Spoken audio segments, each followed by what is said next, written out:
So Revelation, that's one of the places where it's talking about people who took the mark of the beast. That if you do that, there's no second chance after that. Like you are going to hell.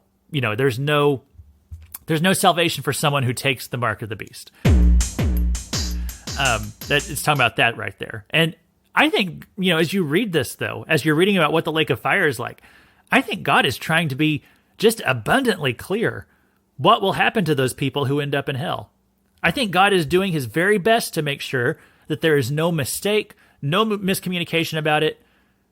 And even still, people will try their darndest to take any reading of a verse on hell, and they will stretch it to try to make it teach annihilationism instead. I've heard people say, well, it says the smoke of their torment goes on forever and ever. It doesn't say their torment actually goes on forever and ever.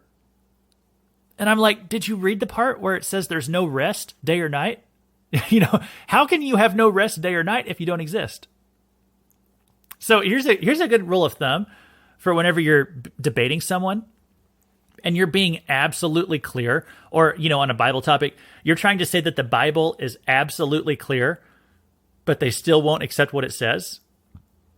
Just ask them this. Say, okay, if you don't believe that this is what the Bible is saying, what would it have needed to say in order to convince you? Okay, so you say to someone, if you don't think the Bible is teaching eternal conscious torment and hell, then what would it have needed to say in order to convince you? And when the truth is, there is nothing that the Bible could have added in to convince them. They have already made up their mind.